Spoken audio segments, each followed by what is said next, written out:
For years, he was one of the most significant mass murderers in Nazi Germany's deadliest phase of the final solution.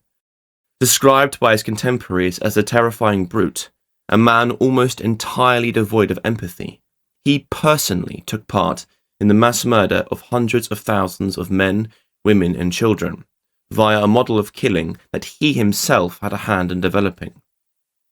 Yet, despite his central roles in the death camps of Belzec, Sobibor and Treblinka, this man, even with all of his infamy, seemingly vanished during the chaos of post-war Western Europe. In one of the most convoluted, frustrating, and chilling hunts in pursuit of a Nazi war criminal, does one find the topic of this documentary. SS Hauptscharführer Lorenz Hackenholt, the Butcher of Belzec.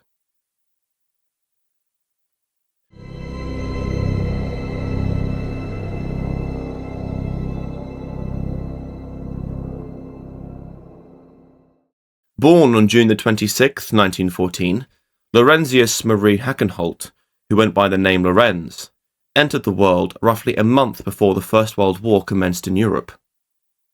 Growing up as a young boy in the chaos of post-war Germany, Lorenz did something that many boys of his era did. He left school as a young teenager, at just 14 years old.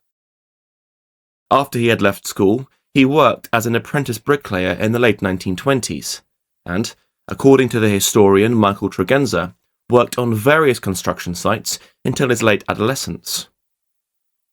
During Hackenholt's teenage years, Germany found itself in the midst of both economic and political turbulence, which was eventually quashed following the rise of the Nazi Party and Adolf Hitler. Following Hitler's ascension to Chancellor in the January of 1933, the now 19-year-old Hackenholt decided to join Hitler's elites, that being the SS or Schutzstaffel. As a tall, well-built and strong young man, Hackenholt was an ideal recruit for the then more fledgling organisation of the SS. How and why we know this information is thanks to the analysis of historians like Michael Tregenza and Michael Bryant, who managed to procure copies of Hackenholt's CV, as odd as that sounds, which was discovered in the Berlin Documentation Center during the Hunt for Hackenholt that commenced in the late 1950s. Hackenholt's CV was dated in 1941 and had briefly outlined all of his workings in the SS up until that point, including an allusion to his grisly work in Aktion T4. But don't take it from me, as here are the words of Hackenholt himself, from his CV. Quote, "After joining the SS, I was commandeered on the 1st of January 1934 to the Führer School of SS Abschnitt 17 and remained there until my discharge at the disbandment of the school. At the time, I reported to the army as a volunteer and was called up to the 12th Engineers Battalion. After 2 years of military service, I was discharged. I then reported to the Death's Head Regiment. In November 1939, I was then commandeered to Berlin for special duty." Unquote. What exactly special duty referred to will be discussed shortly. But firstly, it is interesting to consider what Hackenholt omitted from his CV.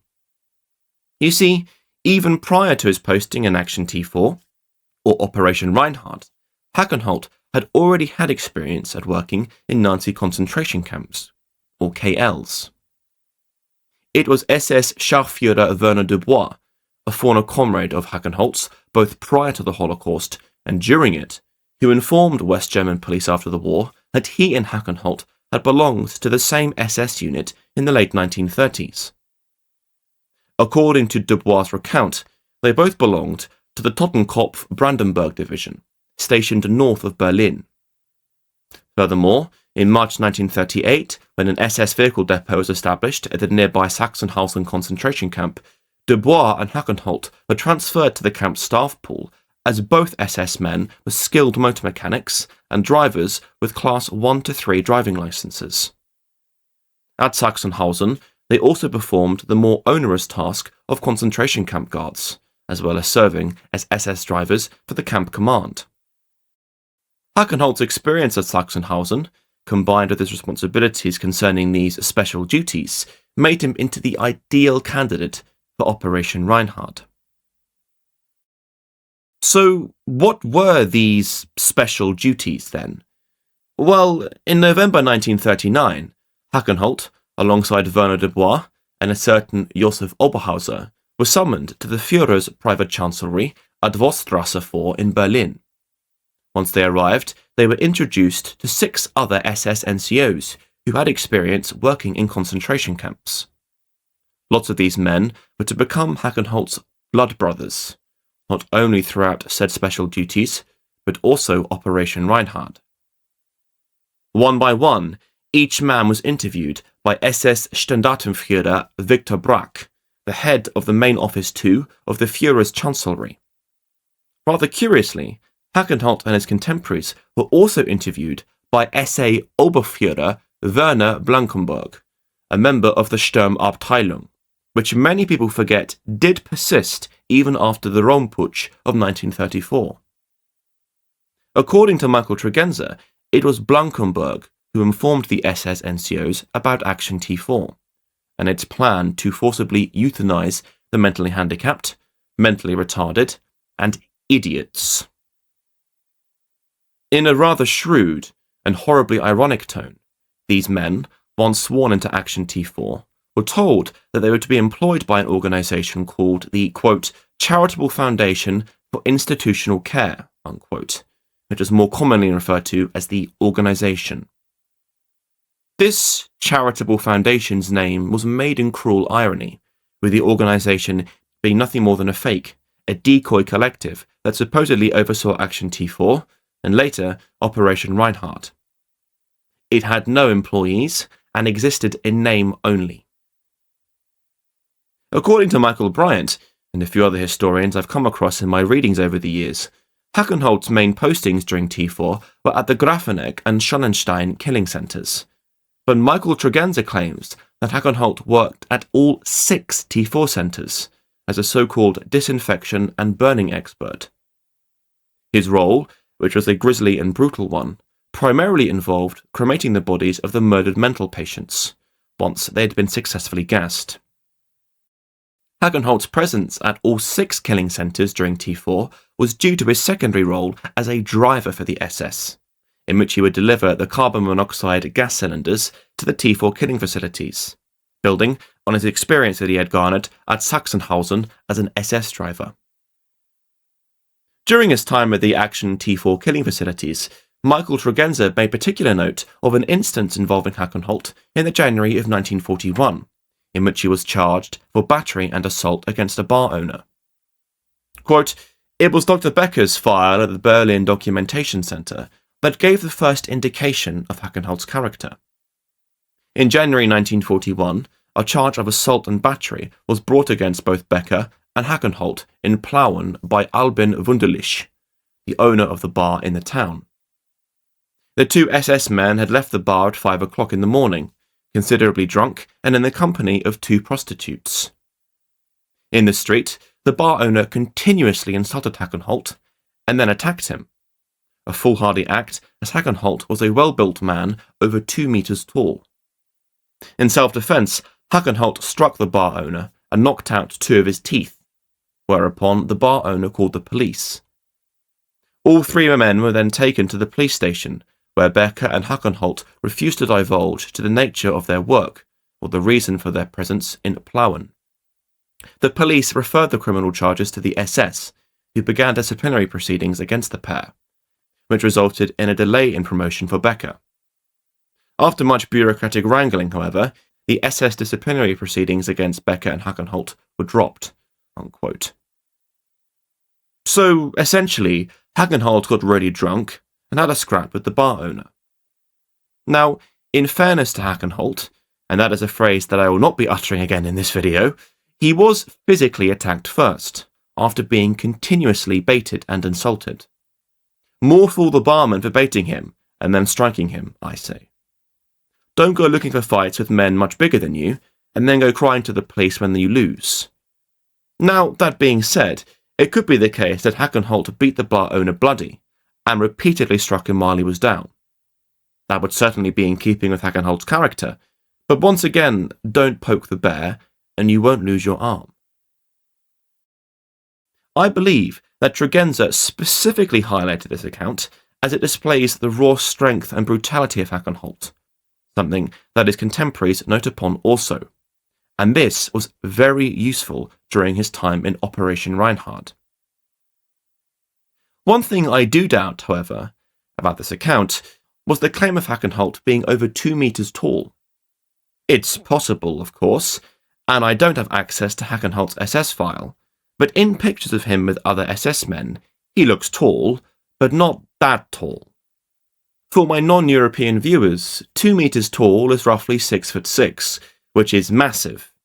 In other accounts I've read, people refer to Hackenholt as being over 6 feet, but 6'6" or 6'7" seems unlikely. He looks about 6'1" or 6'2", which is still tall even today, and was even taller at the time, but not 6'6" or 6'7".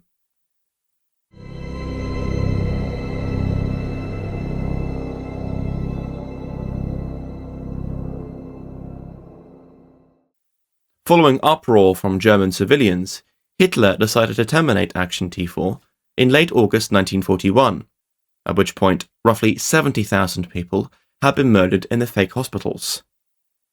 Similar killings were still practiced over the remainder of the Reich's existence, albeit at a significantly reduced rate when compared with T4 itself. Nevertheless, the operation's cessation resulted in men like Hackenholt being relocated. Some of the Aktion T4 staff were sent to the Eastern Front, but Hackenholt and a handful of other SS NCOs from T4 were sent to Lublin to serve under the authority of the then SS Brigadeführer Odilo Globocnik, the SS and police leader of the Lublin district. With Christian Wirth in tow, these men were relocated to Lublin to assist Globocnik in a more localized solution to the Jewish question, which eventually resulted in the establishment of the Belzec death camp. However, and this is something that is just so bizarre to me, was that shortly after arriving in Lublin, Hackenholt was allowed home leave to marry his Berlin lover, that being the 29-year-old Ilse Zilmer at the registry office in Berlin. After his wedding and a brief honeymoon with Zilmer, Hackenholt was then recalled to Lublin, from which he was sent to Belzec to aid Christian Wirth in the construction for a new extermination camp near the village. Now, let's just take stock for a moment. Imagine that. You've just had your wedding and your honeymoon. And what's the first thing you do after such a romantic period? You help set up a death camp. Now, despite the abhorrence of such events, one can find comedic relief in just how utterly bizarre this sequence of events is. Arendt's old banality of evil comes to mind here. Anyway, after Hackenholt had enjoyed his honeymoon and had some time off for Christmas, he returned to the fledgling Belzec death camp in early 1942. During this period, from January 1942 until March the 17th, 1942, Belzec was in its experimental phase, a period in which Christian Wirth was tinkering at the camp's structure, processing protocols, and of course, its primary means of annihilation. Given that mass shootings are decidedly impractical long-term, Wirth tinkered with bottled carbon monoxide gas chambers like he did during Aktion T4, but they proved too slow and too expensive to upkeep, given the cost of producing and delivering the carbon monoxide. During T4, the gassings were only of small groups of people, in small makeshift gas chambers within hospital wards. Furthermore, the T4 centres were well connected, and weren't in the middle of nowhere, like Belzec. Hence, it was unsurprising that Wirth experienced similar issues of production and transportation concerning Zyklon B, despite its efficacy as a killing agent. Although he eventually settled on exhaust fumes, which were either from a diesel engine or petrol canisters, he also entertained the idea of using gas fans. Given their successes at the Hell-No extermination camp, which Wirth had visited, he evidently entertained the notion of utilizing gas fans as Belzec's primary means of annihilation. According to the then either SS Oberscharführer or Hauptscharführer Kurt Franz, it was Lorenz Hackenholt who had engineered Belzec's experimental gas van. According to Michael Bryant, Hackenholt had converted a postal vehicle into a gas van by painting it field grey and managing to connect the exhaust pipe into the van's interior. Apparently, Franz was unsure as to whether or not Hackenholt had invented this variant himself, or had copied someone else, but either way was very impressed with the vehicle, as was Wirth. Although Hackenholt was undoubtedly very technically skilled, it is likely that Wirth had given Hackenholt some basic blueprint, or plan, as to how to rig up a standard van into a gas van. It certainly wasn't Hackenholt's idea, as Henry Ventrit had initially pioneered the design for Nazi Germany back in the autumn of 1941, and Isaac Berg, the ironically Jewish Soviet overseer of the Botovo extermination site, had created makeshift gas vans himself back in 1937, during Stalin's Great Purge. Nevertheless, Hackenholt's ability to create such an instrument himself was impressive, regardless of the abhorrence of said instrument. Michael Tregenza then detailed how Hackenholt's experimental gas van was utilised. Quote, "While the first primitive gas chambers were being built in the wooden shed, Hackenholt, together with Siegfried, converted a big post office delivery van into a mobile gas chamber by connecting the engine exhaust pipe into the sealed rear compartment. The van was then used to kill the village idiots and cripples in the nearby villages. It was an invention of which Hackenholt was very proud, and one of which particularly endeared him to the Commandant Wirth." Unquote. In my documentary series on Belzec, one of the earlier parts of it discussed Belzec's experimental phase, and I made a logical assumption of local Jews being utilised as fodder for Wirth's gas van. However, it seems that it was primarily local, quote, idiots and cripples, unquote, that were actually fed into them, which makes logical sense, given that these men had just come from the Aktion T4 killing centres. When I release the definitive version of the Belzec documentary, I will ensure to amend that part of it. However, as I alluded to earlier, due to killing capacity constraints and a lack of subtlety, the plan to utilise gas vans at Belzec was later abandoned in favour of Wirth's exhaust fume gas chambers. During Hackenholt's time at Belzec, which was from the camp's inception up until September 1942, at which point he left briefly for Treblinka and Sobibor with Wirth, his primary function in the camp was the maintenance of and operation of Belzec's gas chambers. As Michael Bryant detailed in his work on the hunt for Hackenholt, quote, "By the spring of 1942, Polish Jews were being gassed in one of 3 gas chambers situated within a wooden barracks. In mid-May, this structure was demolished, and a massive stone building erected in its place, containing 6 gas chambers. Hackenholt operated and serviced the carbon monoxide generating diesel motor, supported by 2 Ukrainian guards." Unquote. Bryant makes 2 rather controversial claims here. Firstly, that the old gas chambers were torn down, and that newer ones were built atop them, and that both gas chambers were operated with a diesel motor. I have discussed the debate over when Belzec's new gas chambers were likely constructed in my documentary series on the Belzec death camp itself, so if you're curious about that, go and watch that video. I'll link it in the video description. As for the diesel controversy, it's an odd one. Until fairly recently, I was under the impression that it was almost certainly a diesel engine, but I received a comment from a certain Purple Flex Stress, who pointed out to me the debate currently ongoing online between historians about it. While I won't get into the minutiae of it here for time-saving purposes, it is actually rather likely that Belzec utilised petrol canisters, as more reliable sources indicate to us. Nevertheless, Michael Tregenza summarised Hackenholt's role in Belzec as follows. Quote, "It was unanimously agreed by all 9 former members of the Belzec SS garrison that Hackenholt's main area of responsibility from then on had been at the gassing installation, an area closed to all members of the camp staff except for the select few who had business there, chosen by the Commandant Wirth. Hackenholt, with the workforce assigned to him, operated the gassing engine. As assistants, that being Ukrainians and Jews, were also at his disposal. There were 1 or 2 Ukrainians and 1 or 2 Jews. The actual work was carried out by the Ukrainians and Jews, and Hackenholt only carried out their supervision." Unquote. So, Hackenholt oversaw the perpetration of the slaughter, and only occasionally physically manned the death chambers himself. So, who were his assistants? Tregenza does not comment upon this, but after drawing from a plethora of primary sources on Belzec throughout my time in studying it, his underling crew were likely as follows. The 2 Treblinka guards were Edvard Vlasiuk and Henny Schmidt, who are 2 men that I have once again discussed in greater detail in my documentary series on Belzec. As one can imagine, neither of these 2 men were overly pleasant.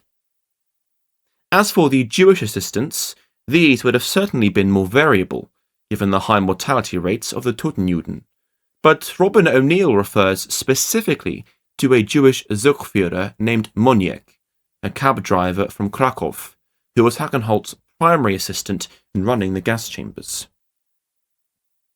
Another interesting theme that O'Neill mentions was that Hackenholt was often drunk at Belzec, which is rather unsurprising. Alcohol's presence in the final solution, and genocide more specifically, is abundant. Much like Erich Bauer at Sobibor, or Heinrich Eicher at Mali-Trostenetz, or the Derlewanger Brigade, Hackenholt ranks as yet another SS perpetrator who relied on alcohol throughout his working day, which makes sense given the substance of his role. If one is severely inebriated most of the time, it helps to numb feelings like guilt and stifle one's conscience. His alcoholism is even more understandable when one considers that Hackenholt was also Belzec's executioner during the camp's early period for those too weak to make the sprint to the gas chambers. Although Belzec had no formal lazaret like Treblinka, the victims were still executed with gunshots, albeit outside the gas chambers in the extermination area, as opposed to Treblinka, which was located in a different section of the camp altogether. SS Unterscharführer Karl Schluck recalled Hackenholt's role in such events. Quote, "After the Jews had entered the gas chambers, the doors were shut tight by Hackenholt himself, or by one of the Ukrainians assigned to him. Then Hackenholt started the engine. I cannot say for certain he looked through the peepholes. It could have been Hackenholt. A Jewish worker brigade carried them on stretchers to a special grave close to the eastern boundary of the camp. There they were laid face down at either edge of the grave, or in the grave itself, with their faces on the corpses already laying there. In these early days at Belzec, they were shot in the back of the head by Hackenholt." Unquote. As Belzec entered Phase 2 and approached the killing frenzy period, as Robin O'Neill puts it, in the summer of 1942, the camp's killing operations were streamlined and became highly efficient. Ergo, Hackenholt took more of a back seat from direct killing operations, instead becoming more of a supervisor, as retail-esque as that role sounds. He trained his SS and Treblinka staff, and his inmate staff, and would then observe and manage. By the time of September 1942, Hackenholt's superior and greatest admirer, SS Sturmbannführer Christian Wirth, had recently been promoted to overseer of the Aktion Reinhard death camps. Less than 1 month after this promotion, which occurred in mid-August 1942, reports came to Wirth that Treblinka was in a desperate situation, and that the over-ambitious Dr. Imfried Eberl had run the camp into the ground. Following an inspection of Treblinka, in which Wirth immediately sacked Imfried Eberl and temporarily took the reins, Hackenholt was summoned to the camp to aid in the construction of Treblinka's new gas chambers.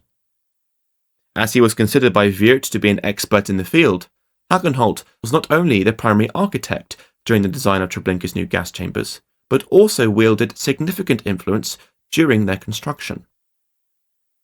SS Unterscharführer Franz Suckumel recalled Hackenholt's role in doing so. Quote, Wirth also issued orders for the construction of new gas chambers. The plans were drawn up by a man in Wirth's retinue called Hackenholt, whom we called Hacko. Lambert was called in as a builder after Hacko had done some preparatory work. Unquote. Once Treblinka's new gas chambers were up and running, Hackenholt's expertise was needed again, this time at Sobibor. SS Unterscharführer Erwin Lambert recalled this transfer to Sobibor, in which he was joined by Hackenholt. Quote, I then travelled to Sobibor, together with Hackenholt. First, I went with Hackenholt to a timber yard near Warsaw. There, Hackenholt placed a big order for wood for the construction work at Sobibor. Finally, we travelled together to Sobibor. I could have arrived there sometime in October. I can't say exactly. I only remember that it was cold when I arrived. We reported to the camp leader, Reinhard. He then gave us suitable instructions for constructing the gassing installation. The camp was already in operation before our arrival, and there was already a gassing installation there. Unquote. Once again, Hackenholt's expertise in gas chambers proved to be very useful for SS Stammbannführer Christian Wirth, who utilised the Hauptscharführer's skills in all three Aktion Reinhard death camps. In this manner, Hackenholt is arguably one of the final solution's most crucial perpetrators, especially at ground level. His role in the design and construction of each of the Reinhard camp's new gas chambers places Hackenholt in a rather distinct bracket of SS perpetrator. It is hence unsurprising why Heinrich Himmler noted that Hackenholt was among his list of the, quote, most deserving men of Operation Reinhard, unquote. In November 1942, Hackenholt returned to Belzec, following Himmler's inspection of the camp in late October and early November, which resulted in the instigation of Action 1005 in the camp. Action 1005, for those not aware, was the Nazi plan to obfuscate genocide through the mass burning or cremation of corpses littered across Axis-occupied Europe. Unsurprisingly, it was especially crucial in the 8 Nazi extermination camps of Auschwitz, Belzec, Chelmno, Mary-Trostenitz, Majdanek, Semlin, Sobibor, and Treblinka, as well as the sites of the mass shootings like Baba Yar and Rambula. Hackenholt's role during Action 1005 at Belzec was to operate the mechanical excavator brought in to aid with the movement of corpses, which imbued a stench of flesh that Hackenholt couldn't wash off during his time in this operation. Such a stench was recalled by Jan Glab, a Belzec local who met Hackenholt in a local pub. Quote, I also knew Hackenholt well. He came from Berlin, was around 30 years old, a non-commissioned officer, tall, medium build with dark hair. He served as a full-time camp driver and also worked in 1943 as a driver of the cranes used to remove the bodies of the murdered Jews. Hackenholt often reeked of corpses after such duties. After the camp was liquidated, he left with the cranes. Where to, I don't know, nor do I know what happened to him. Unquote. In December 1942, following the cessation of transports on December the 11th, Hackenholt returned to Berlin to spend Christmas and New Year's with his wife, Ilse, whom he had only seen once since their wedding the previous autumn. After enjoying his Christmas holiday, Hackenholt returned to Poland once again in 1943, this time being sent to the Treblinka death camp to aid in the implementation of Action 1005 in that specific camp. Once Treblinka's Action 1005 operation was up and running, Hackenholt was then reassigned back to Belzec, where he remained until the camp's closure, overseeing the deportation of Belzec's remaining inmates, including Chaim Hirschmann, to Sobibor. Following the final closure of Belzec in the summer of 1943, and in spite of the fact that Sobibor and Treblinka were still operational, Hackenholt was reassigned to SS Stammbannführer Christian Wirth's new headquarters, located in Lublin.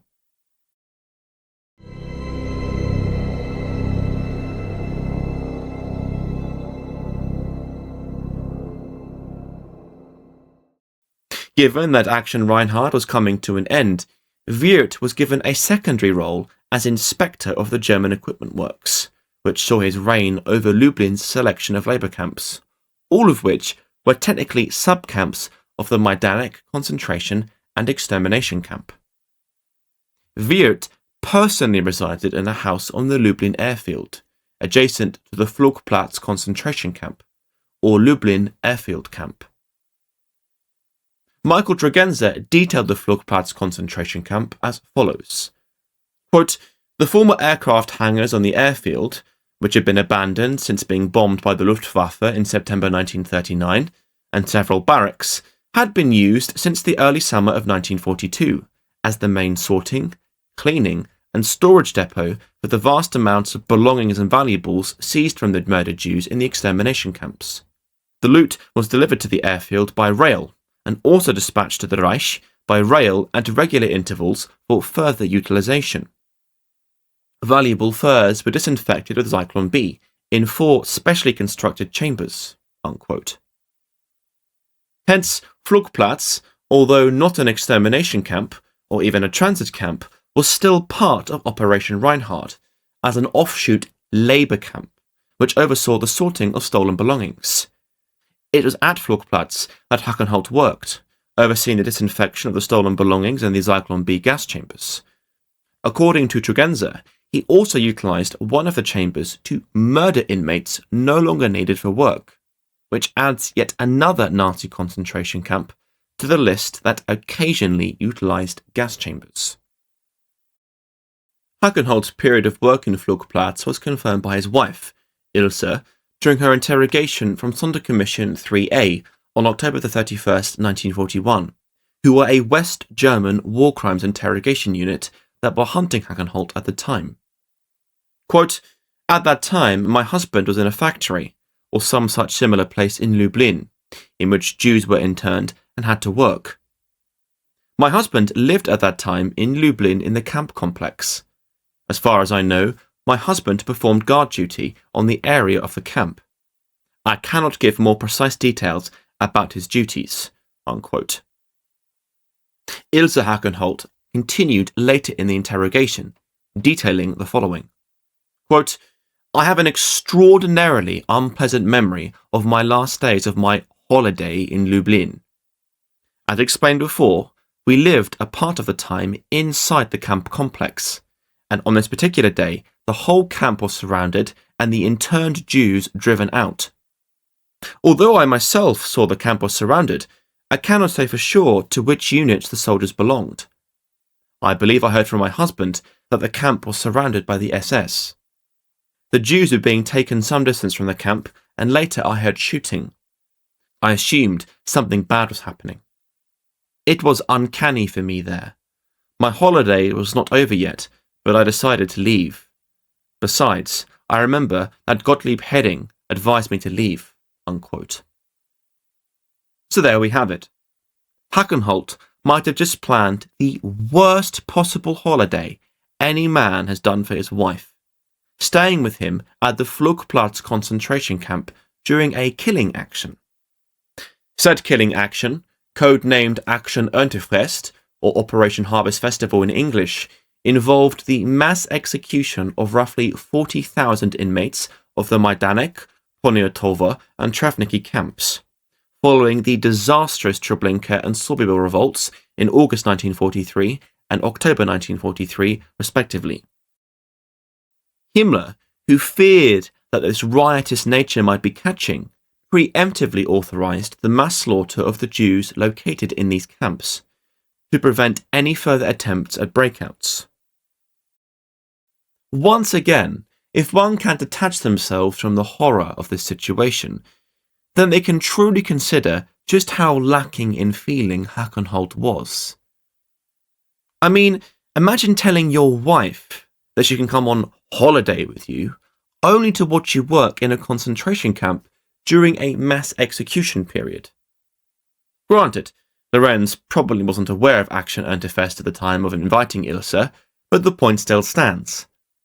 When I read it for the first time, it sounded like something from the Mitchell and Webb show. Just bizarre. Towards the end of 1943, following the execution of Aktion und Fest, Hackenholt was once again allowed to return home for Christmas, only to be trolled by Christian Wirth, who immediately resummoned all of them for work in Trieste, in northern Italy.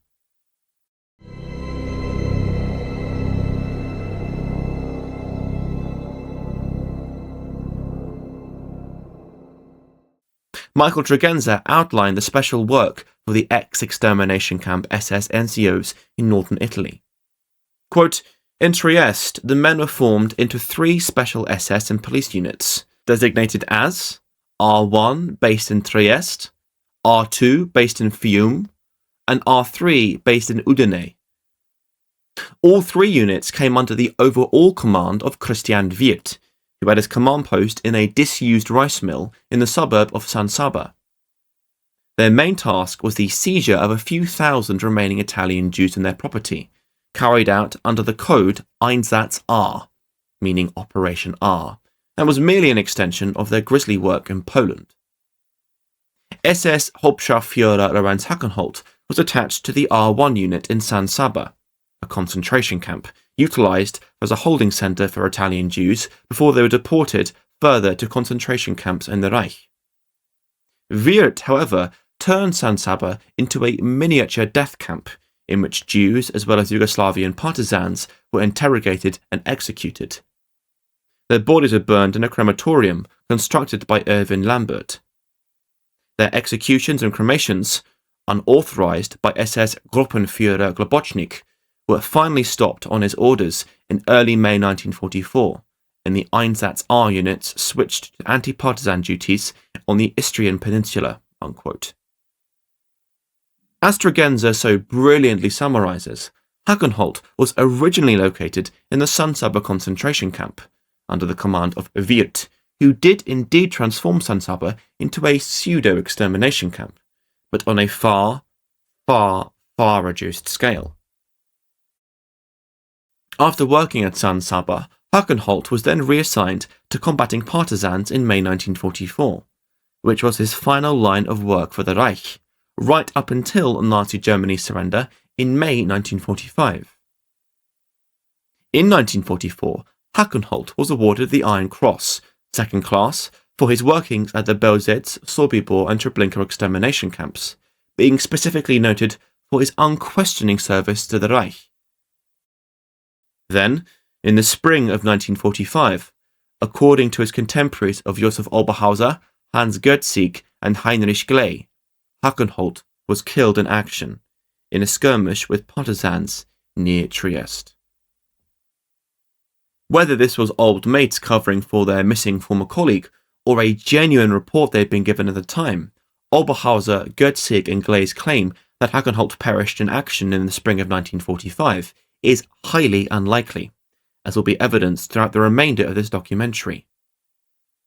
According to the investigators of the Central Office in Ludwigsburg and the officers of the Sonderkommission 3A in Munich, there was ample evidence that indicated the strong possibility that SS Hauptscharführer Hackenholt had not been killed during the last days of the war, but was still alive until at least 1946.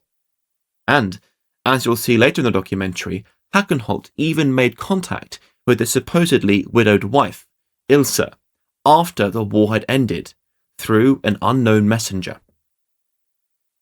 Indeed, the notion that Hackenholt could simply vanish is impressive, given his immensely important role in Operation Reinhard and consequent infamy. It is even more curious when one considers that lots of Hackenholt's contemporaries attempted to go into hiding themselves, and were caught fairly easily. As we'll see shortly, Hackenholt was surprisingly shrewd and covered his tracks brilliantly. Some of his former SS comrades were surprised to hear of Hackenholt's elusivity, given his reputation for being a brute. Consider Willi Grossman's recollection of Hacko. Quote, "It is difficult for me to give an appropriate expression which suitably characterises him, I can say that he was stupid and brazen. He was, moreover, greatly feared, especially in the latter days. Hackenholt was often very drunk. He was also rebellious towards his superiors." Unquote. But it was Robert Jörs's recount of Hackenholt that was the most cutting.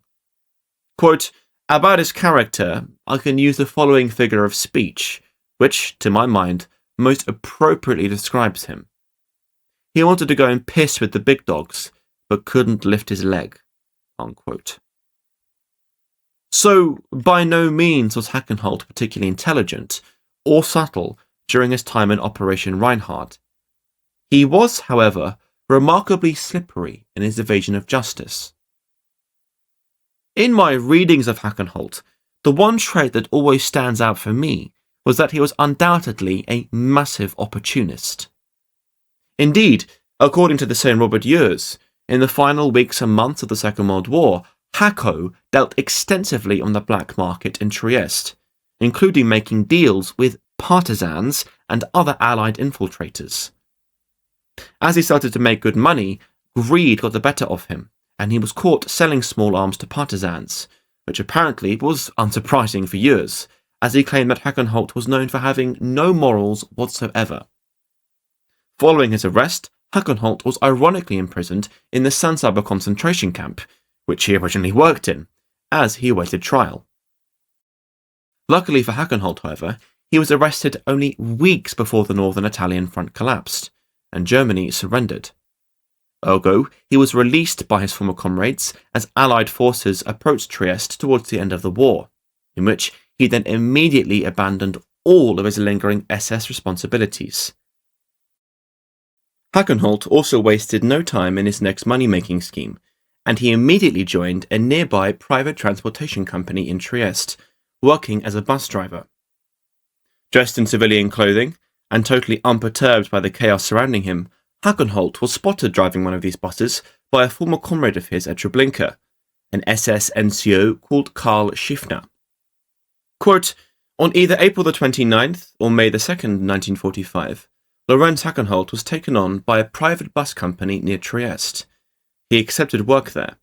I even saw him in this job. It was between Trieste and Udine." Unquote. However, as the Allied forces advanced on Trieste, Hackenholt and the Einsatz A units retreated into Kirchbach in Austria, where they later surrendered, and were consequently disarmed by British forces. The names of Belzec, Sobibor and Treblinka were then unknown to the Allied soldiers, who regarded all German troops coming over the border from Italy as fighting men, and hence treated the Einsatz A units as such. It was around this time that Willi Grossmann recalled his last sighting of Lorenz Hackenholt, which once again exemplified Lorenz's opportunism. Quote, "I saw Hackenholt outside Kirchbach driving a horse-drawn milk float. On that occasion, he shouted joyously as he went by. Whether Hackenholt was in uniform at the time or in civilian clothing, I cannot say. After that, that is until today, I have never heard of him again." Unquote.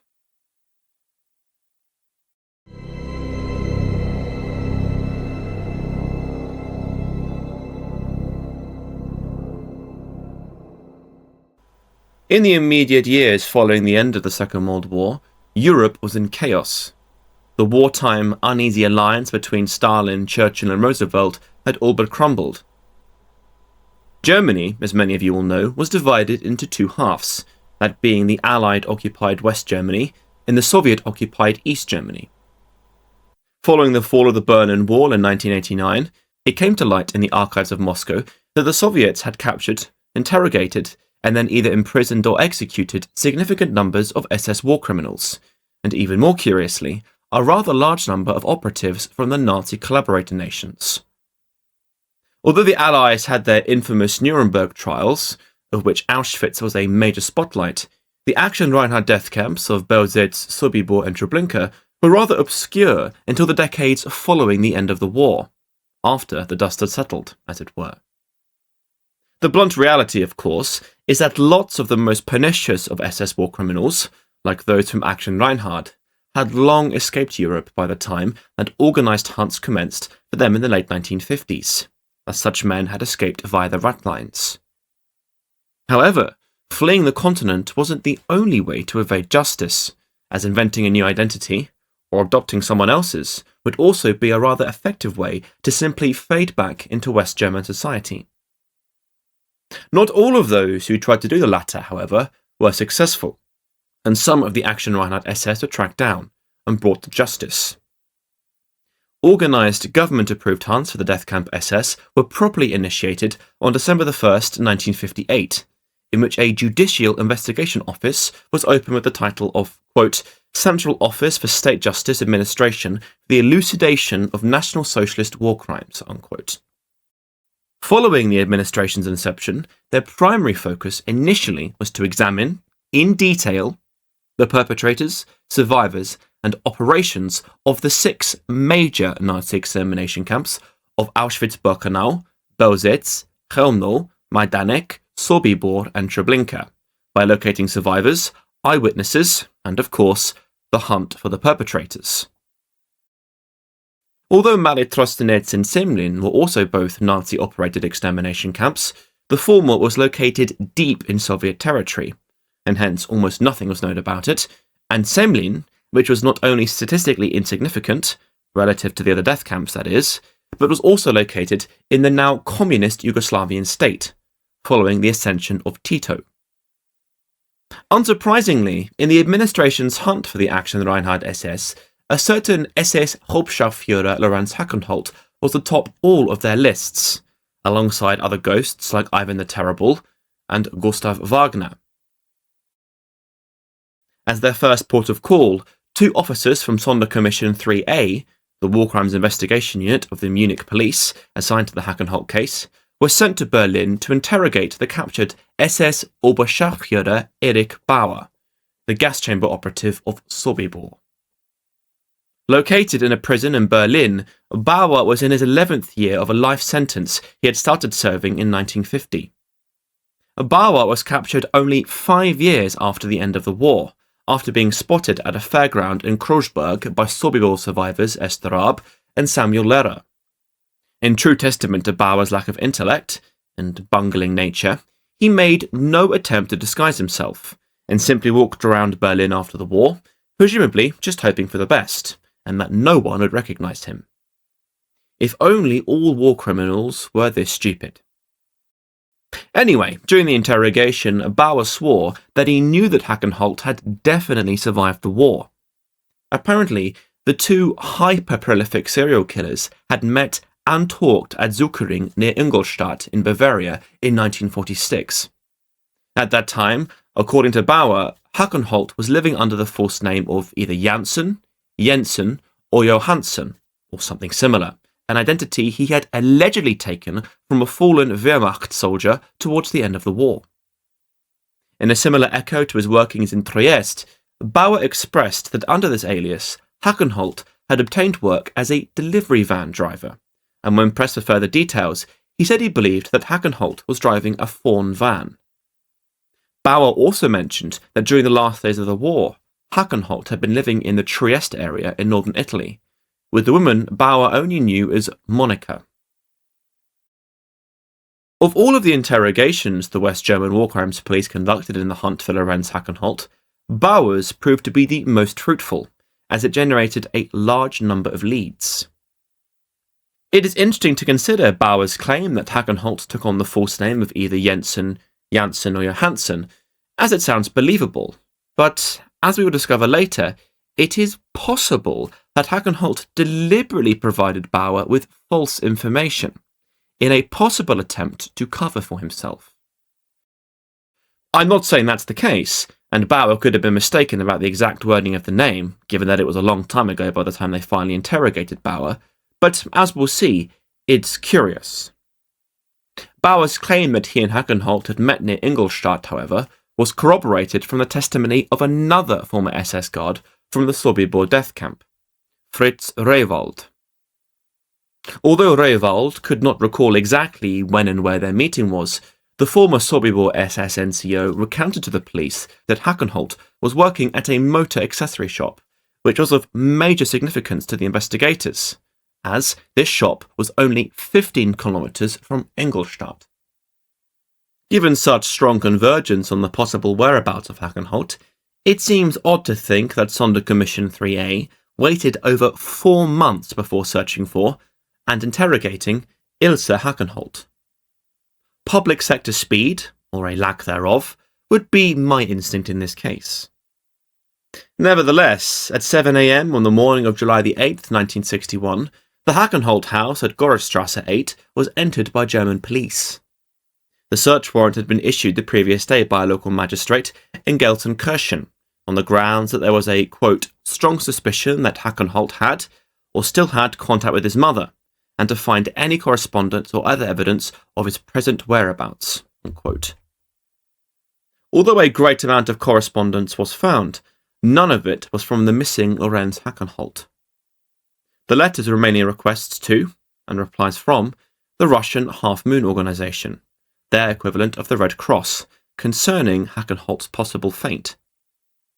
All the inquiries had been written by his sister Anna, who, when asked about this lengthy correspondence, replied that she only wanted to be convinced of his death.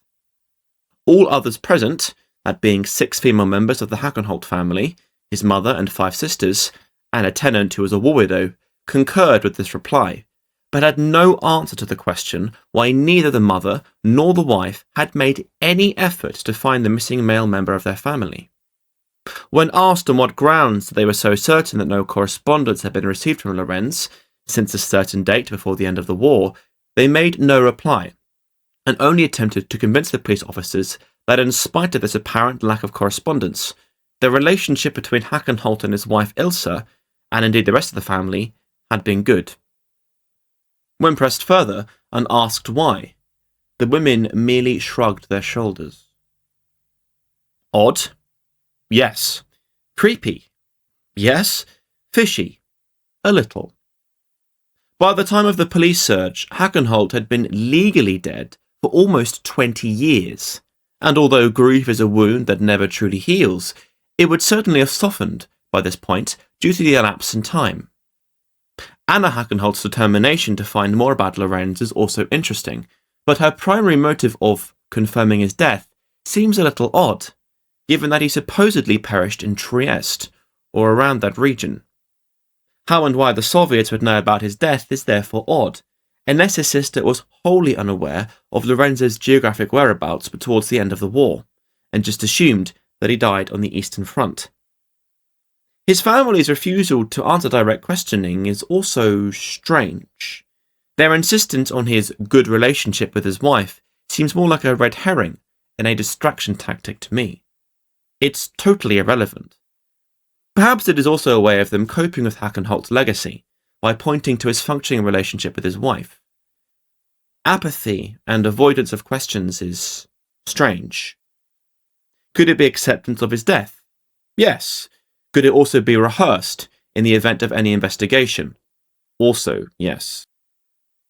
I personally wager that someone, perhaps his sister Anna, knew that Hackenholt was still alive, at least until 1946, but didn't wish to present such information, to both protect her brother and also her former sister-in-law, Ilse. However, the police did actually note upon the apathy and calm nature of the Hackenholts, which they attribute to Antonia Hackenholt, another sister of Lorenz's, explanation to them. Quote, one evening about 14 days earlier, a police officer had come and asked if their mother still lived there. To their questions as to why he had come, he said he had been telephoned about an inquiry from Munich. From this, it became clear to all of them that it could only be about one thing: Lorenz. For this reason, they were neither surprised by the police showing up, nor the questioning. Quote. So they were certainly mentally prepared, but still, their behaviour is a little odd. Following the end of the investigation into the Hackenholt's family home, which provided no documentation or correspondence linking to Lorenz, Sonderkommission 3A informed Ilse Hackenholt, Lorenz's supposedly widowed wife, that they had another search warrant for her business premises at Landhofstrasse in Lutkirch. Ilse was very reasonable about the search, but understandably did not want the police officers in uniform, as it would have adversely affected her business. Given her cooperation, the police agreed, and drove Ilse in an unmarked police car 50 kilometres towards Lutkirch, where they conducted a fairly uninteresting interrogation. The concluding section of the West German police report on this interrogation, which took place in July 1961, read as follows. Quote, Ilse Hackenholt, during a lengthy conversation, and after being cautioned to tell only the truth, made the credible statement that she knew nothing about her husband Lorenz Hackenholt. She had, so she says, received the last letter from her husband in 1944 or 1945. She does not know exactly where this letter came from, but she assumes it's probably from the East. She had finally had her husband declared dead. Her marriage had not been very happy, and her husband had written relatively seldom. She was astonished to hear that her husband could possibly still be alive. Here she protested once again that if this were true, she had nothing to do with it.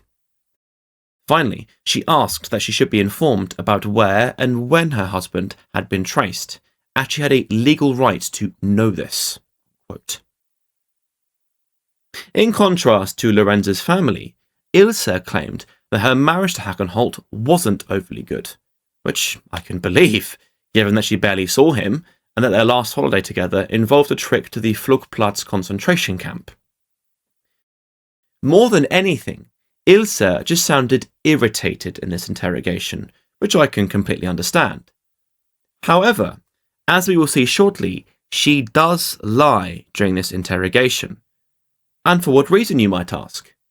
To protect her supposedly late husband? No. To save face and protect Lorenz's family in the case he might be discovered? Also no. Have you guessed it yet? Well, if you haven't, I'll divulge it now. You see, after the interrogation, the West German police confirmed that Ilse Hackenholt had been receiving a sizable widow's pension of 100 Deutsche Marks per month, and had received a large lump sum that was backdated to Lorenz's official date of death, which was on December 31st, 1945. Given the obvious monetary motivation here on Ilse's part, they decided to interrogate her one last time, but this time far more rigorously and with far greater stakes. Therefore, on October 31st, 1961, Halloween, 2 Sonderkommission 3A officers travelled to Sonthofen to conduct their investigation. At the end of an entire day's questioning, Ilse Hackenholt signed an 8-page sworn statement and, in view of the evidence, so far indicated her husband's survival after the war. After being cautioned by the officers about the severe penalties for committing perjury, Ilse Hackenholt crumbled and confessed the following. Quote, shortly after the war, that is, at the end of May or the beginning of June 1945, I was visited in Berlin by a man I did not know. This man brought me a handwritten note. Whether it was written in ink or pencil I no longer know, only what was on it. Many greetings, your Laurie. As this incident could be of some importance, I must explain something else. In November 1943, I lost my apartment at the Martin Luther Strasse through bomb damage and went to my sister's at Babelsberger Strasse 3 in Berlin. As I have already stated, my husband was given bomb leave at this time and therefore knew the new address. In the last days of the war, the Babelsberger Strasse district was completely destroyed, and I wrote on the wall of the ruin my new address. The man who brought the note from my husband could have gotten the Babelsberger address from him, and then found me through the address on the ruin wall. The man introduced himself to me by name, but I no longer remember what it sounded like. I think it was a short name, and it had A in it. Unquote. Incredibly creepy, isn't it? Like something from a horror film or a detective series. The report then continues. Quote, Ilse Hackenholt described the man as being between 30 to 35 years of age and about 1.7 meters tall, having sparse blonde hair combed straight back. She claimed he was a total stranger and had never met him before, or seen him since. Whoever he was, he told Ilse Hackenholt that her husband was alive, and that he needed his civilian clothes. He would not, however, tell her where Lorenz Hackenholt was. Ilse Hackenholt explained that she could not hand over the clothes immediately, because they had been taken to his sisters at the onset of the heavy Allied bombing of the Reich capital. It occurred to her then that her husband would have known this. After a conversation with the stranger that lasted perhaps 10 minutes, he left, promising to return 2 days later for the clothes. Unquote. Given the man's age of 30 to 35 years old, that being the prime age for Operation Reinhard, it would suggest that he was a fellow SS NCO of Hackenholt's, a blood brother. One can assume that if Ilse is telling the whole truth, then Lorenz was evidently more shrewd than his contemporaries. His request of civilian clothing and his action of sending an unknown accomplice rather than himself is smart. Ilse then confirmed that Hackenholt's messenger did return to collect Lorenz's clothes and to pass on a direct request from Lorenz himself. The SS Hauptscharführer wished to have a valuable diamond ring back that he had given her a few years prior. Now, is this in keeping with what we know about Lorenz Hackenholt? Absolutely. An opportunist with no moral qualms whatsoever, just looking to make his money back. Forget that Ilse was his wife, or they had barely seen her during the course of the war, or that it was originally a gift for her.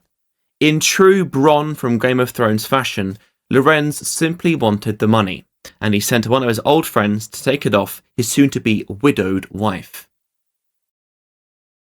Ilse, who understandably didn't wish to part with such valuable jewellery, especially by giving it to a stranger, said that she'd consider it. A couple of days later, the stranger returned and offered Ilse a compromise. They sell the ring on the black market, and then divide the proceeds. Ilse accepted, and she received 1,250 Reichsmarks, with the stranger taking the other 1,250 to give to Lorenz. According to the police report, Ilse, who was irritated that her husband was communicating through a stranger, made clear her intention of accompanying this man in order to meet Lorenz Hackenholt, who was apparently hiding in the Allied sector of West Germany. Although the stranger agreed to her offer and decided upon a meeting place and a time, he never turned up. Ilse Hackenholt never saw that man ever again. Once again, a chilling and unsettling account from Ilse here.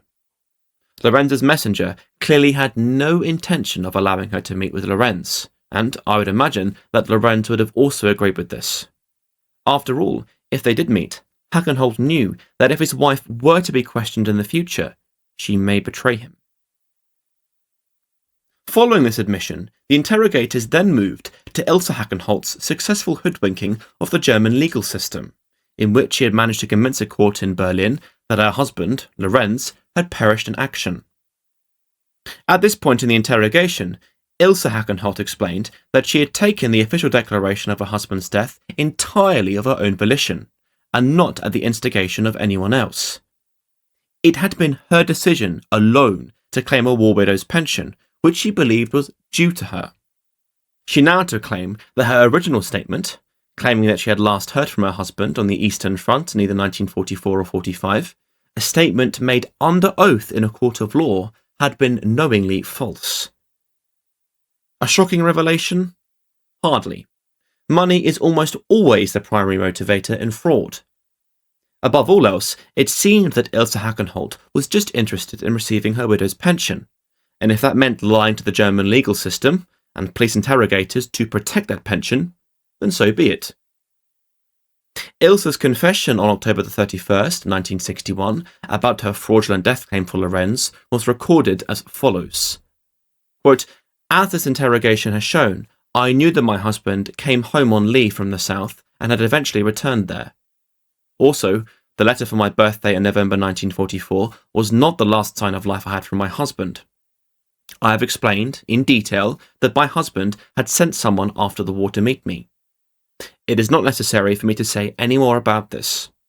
When I am cautioned that there are depositions of several witnesses that my husband survived the war, then I can say that I am correct, but this does not alter the fact that I have not seen him since the war, and have heard nothing from him since this mysterious note." Unquote. Following Ilse's confession, the West German police then asked her why she never pursued Lorenz, either through the Red Cross or the German Armed Forces Information Service. Ilse admitted that she deliberately made no attempt to try and discover the truth of Lorenz's fate, but not through indifference, but rather due to yet another shocking admission. You see, Ilse was not as ignorant to Lorenz's wartime activities as she originally let on, and she ceded the following during this Halloween interrogation. Quote, "It was known to me that my husband, through his membership of the SS, had something to do with the Jews and the Belzec camp. For this reason, I did not consider it feasible to pursue inquiries." Unquote. Given what Ilse admitted shortly after this, which alludes to her fondness of her missing husband, it makes sense why she would never seek him out, and it would draw attention to him. Nevertheless, as Michael Tregenza summarises, this was the first time that Ilse had made any reference to her husband's presence at Belzec, and had, up until that point, insisted that she never knew exactly where Lorenz was stationed. She then contradicted another part of her previous statement, made 4 months earlier in Lutkirch, in which she claimed that her marriage to Lorenz had, quote, "never been very happy," unquote. In October 1961, she now claimed that her relationship with Lorenz had always been good, and added, quote, "I reckon that if he was still alive, he would have let me know," unquote. Before Ilse's interrogation ended, and she was forced to face the ramifications of her fraudulent activities, she divulged one last piece of interesting information to Sonderkommission 3A. Quote, "In August 1959, my brother-in-law, Theo Hackenholt, visited me on holiday. On this occasion, he told me about an experience which had made a very strong impression on him. On the journey, a lorry had passed him, and he recognised the driver as his brother. I do not know any more today on which road or between which towns this could have been." Unquote. Although revelationary on the part of Ilse and her fraud, the police interrogation into Lorenz's wife was largely fruitless in the hunt for the Hauptscharführer. In a pragmatic sense, the most crucial piece of information that the police garnered from her interrogations was yet another lead: Theo Hackenholt. Ergo, shortly after their final interrogation of Ilse, Sonderkommission 3A visited Theo Hackenholt in November 1961, in which Lorenz's brother recounted the following. Quote, "It is correct that in August 1959 I went for a short holiday to visit my sister-in-law Ilse Hackenholt in Tiefenbach. During a conversation with my sister-in-law, which lasted about 1.5 hours, I told her that I believed that I saw my brother Lorenz in 1947. It is incorrect that the encounter took place in 1959 on my way to Tiefenbach, as stated by my sister-in-law. In 1947, I was driving a lorry and trailer from Dortmund to Gelsenkirchen on the Bundesbahn. On the way, we met a delivery van, which I cannot describe in detail. It could have been a converted private car. The driver of the approaching vehicle could very well have been my brother Lorenz. I had no opportunity to observe the driver properly, as everything happened so quickly. At this encounter, I only had the impression that the driver could have been my brother. I had no opportunity to note the license plate of the vehicle, nor whether or what writing the vehicle had on its side, the things by which to instigate inquiries about my brother. To questions, I replied that the vehicle was in no way a heavy lorry." Unquote. Although Theo Hackenholt may only have had the impression that the driver of the oncoming vehicle was his brother, it evidently made a very strong impression on him, as he mentioned it to his sister-in-law 12 years later, which suggests at the time that they were discussing Lorenz. Although his sighting was brief, it seems logical. We know that Lorenz Hackenholt was a proficient driver, and had driven delivery vans, lorries, and even buses beforehand. Furthermore, for one to think that they saw a sibling, of whom they'll know better than anyone, is rather striking. Evidently, the regional court in Munich agreed with me, as they concluded from Theo's recount that there was a significant possibility of SS Hauptscharführer Lorenz Hackenholt still being alive, and possibly still living in the area of Ingolstadt in Bavaria. Ergo, towards the end of 1961, roughly 16 years after Lorenz Hackenholt was legally declared deceased, the hunt for the mass murderer commenced.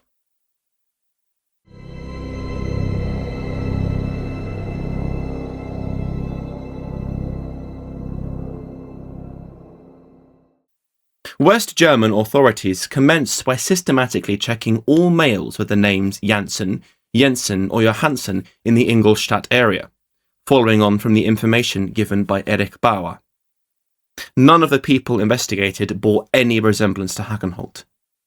Then, the Ingolstadt police and all local police stations were provided with copies of Hackenholt's photograph, and were asked to search all local garages, service stations, repair shops, vehicle parks, and pubs for a man that resembled Lorenz. Once again, they found nothing.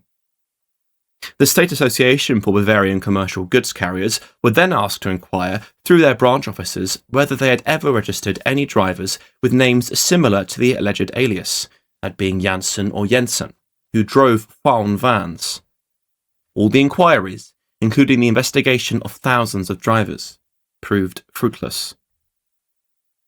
Then, the police tried an alternative route. Based upon reports from his former SS blood brothers, and the incident he had while working in T4 back in the January of 1941, the Ingolstadt police then scoured the records for people who had traffic or drink and driving offences. Once again, any and all names similar to the alias, who had been prosecuted for such, were checked meticulously. All photographs and even handwriting was compared against Hackenholt's, and once again, the police found nothing. In desperation, West German authorities then extended the search of traffic and drink driver-related offences to the entire nation, of all those with names similar to Jensen or Janssen, for instance, to only once again be provided with nothing.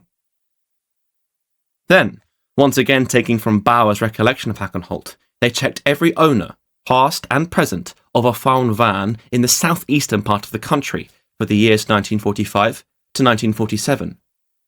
All owners were individually checked by the local police, and in each case they compared the owner's photograph with Lorenz Hackenholt's. Nothing was found. Then, West German authorities decided to ask the German Armed Forces Information Center in Berlin if any officer or other rank with a name similar to the alleged alias had been killed in March, April, or May of 1945 in either Italy or Austria, whose documents Hackenholt could have potentially seized. Once again, this inquiry too had no result. Over the next 4 years, as the Belzec trials took place, the defendants were interrogated further as to the possible whereabouts of Lorenz Hackenholt. No new information was garnered. Now at a loss, the investigators had little choice but to pursue Erich Bauer's last nugget of information on Hackenholt's potential Italian mistress named Monica. Once again, Sonderkommission 3A were rigorous in their methods, as they asked all former female employees of the Einsatz R unit in Trieste, as well as Dieter Allisch, who worked at San Sabba. Allisch pled ignorance of Hackenholt's love interest in Italy. He and others interrogated on the subject labelled Hackenholt as a boozer and mercenary type, who had little interest in women. Given that Hackenholt was recorded to be bringing home prostitutes in the January of 1941, that seems a little odd to say, but perhaps it's because he was still faithful to his wife Ilse. But I wouldn't be holding my breath for an opportunistic drunk devoid of morals. Needless to say, such interrogations proved largely useless, other than for painting a clearer picture of who Hackenholt was. West German authorities then interrogated the widow of Gottlieb Hering, the second commandant of the Belzec death camp, and a close accomplice of Lorenz Hackenholt. Hering's widow, who was called Helena Schubert, had since remarried a police officer in Stuttgart, and initially refused to provide any statement to the Bavarians concerning Hackenholt's lady friend, and the Munich prosecutor requested the Stuttgart district court to conduct a judicial interrogation of her. Although the interrogation was conducted, once again, nothing of any interest was discovered. In the meantime, on October the 9th, 1962, The examining magistrate at the regional court in Frankfurt wrote to Sonderkommission 3A in Munich, inquiring about the progress in the search for Lorenz Hackenholt, as he too was interested in the whereabouts of the former SS Hauptscharführer. The state prosecutor in Frankfurt was preparing indictments against several participants in the T4 euthanasia killings, and Hackenholt featured high on the wanted list of the Frankfurt court. Sonderkommission 3A replied 6 days later with a detailed report of their 3-year investigation and informed the judge that only one inquiry now remained, namely, to determine whether Hackenholt had ever been interned as a POW at the Weilheim or any other camp in the former US zone of occupation. If he had been released from the Weilheim camp in the summer of 1945, together with men like Robert Jurs, then the police stations in the vicinity may well have rendered assistance in the form of cash, provisions, and a driving licence. The Sonderkommission 3A report to the Frankfurt court further informed the examining magistrate that if these inquiries did not produce any new leads, then the investigation into the whereabouts of Lorenz Hackenholt would be terminated. The American military authorities in Heidelberg and Washington were unable to provide any further useful information on Hackenholt, and he evidently was not recorded to have been interned in Allied prisoner of war camps. Therefore, at the end of 1963, the hunt for Lorenz Hackenholt was abandoned, having lasted almost 4 years. So, what truly happened to Hackenholt? Well, the possibilities are endless, both theoretically and also pragmatically. Simply put, so much time had elapsed since his disappearance in the mid-1940s, until the investigation into his whereabouts commenced in the late 1950s. I could sit here for ages discussing all of the possible routes, paths, and theories, but first, let's clear up some of the facts that are almost certainly the case. Firstly, Hackenholt did not perish before the end of the war, or before the end of 1945 for that matter. Although he was legally declared dead on December 31st, 1945, that was only due to Ilse Hackenholt's wishes in her bid to receive a pension, an act of fraud that she later admitted to upon interrogation. Secondly, Hackenholt likely worked in and around West Germany, specifically the Ingolstadt area, until the late 1940s, utilising his skills as a driver. Such a detail was confirmed by Erich Bauer that the two men met in 1946, in which Bauer actually had a conversation with Lorenz, with the Hauptscharführer detailing his work to Erich. This is further corroborated by Theo Hackenholt's likely sighting of Lorenz in 1947, near to the area that Bauer met him in 1946, that being the Ingolstadt area. Lastly, Hackenholt was shrewd. Hackenholt evidently knew that Nazi Germany was a sinking ship in 1944 and 1945. Hence his actions concerning bartering with partisans, shirking his SS duties, and finding opportunistic temporary job roles to presumably amass wealth following the collapse of the Reich. He also maintained impressive elusivity concerning his wife Ilse, by sending a colleague on his behalf to communicate with her. Furthermore, he almost certainly invented a fake name for himself, or stole the identity of a fallen Wehrmacht soldier. I personally wonder whether Hackenholt deliberately told Bauer a false red herring name when he met with him in 1946, in the event that Bauer would eventually be captured. After all, Hackenholt evidently wished to rinse himself of his SS comrades, and the encounter with Bauer could have gotten him unstuck in the future, so why not simply lie about the name? But, other than the points just outlined, what happened to Hackenholt towards the end of the 1940s, and during the 1950s, and beyond potentially, is a complete mystery. As both Michael Tregenza and Michael Bryant argue, it is simply unknown. And Bryant uses the phrase ghost hunt, which I feel is very apt. It is one of the reasons why I claimed at the beginning of this documentary that the Hackenholt case was chilling, or creepy. He simply vanished. If you are curious about my hypothesis, which I take with a big pinch of salt, by the way, especially if one considers the butterfly effect, then I would personally wager the following. After smuggling himself back into Western Germany, Hackenholt managed to obtain, by either theft or payment, false identity papers from a fallen Wehrmacht soldier. Once this was done, he would have obviously either abandoned or burned his SS clothing and apparel, and was in need of civilian clothing, hence contacting his wife.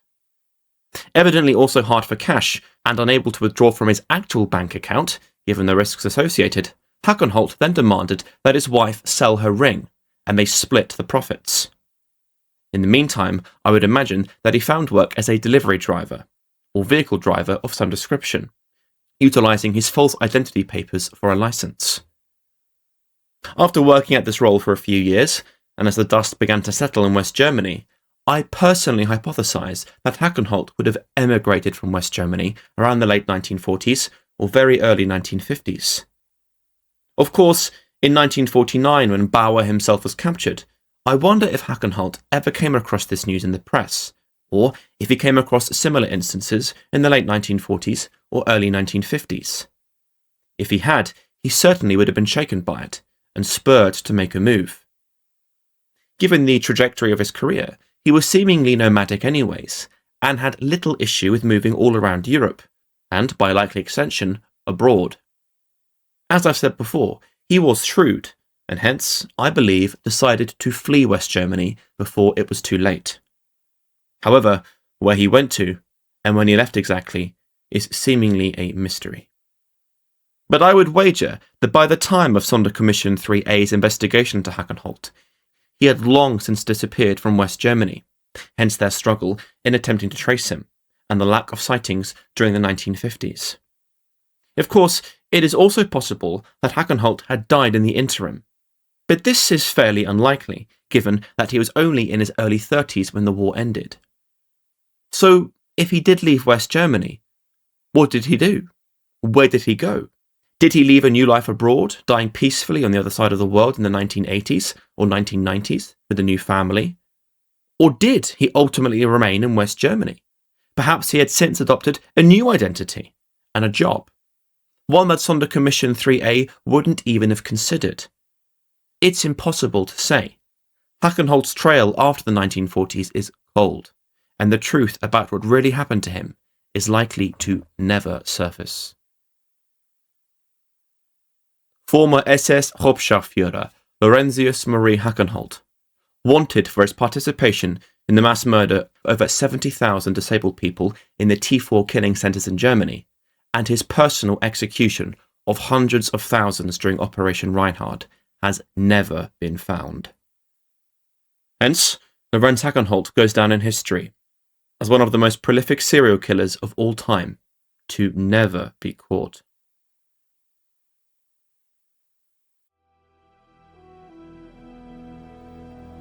Thanks for watching. I hope you found this extensive documentary on Lorenz Hackenholt to be both informative and interesting. If you have any questions, then please let me know in the comment section down below. As always, make sure to like and subscribe, and I'll see you next time.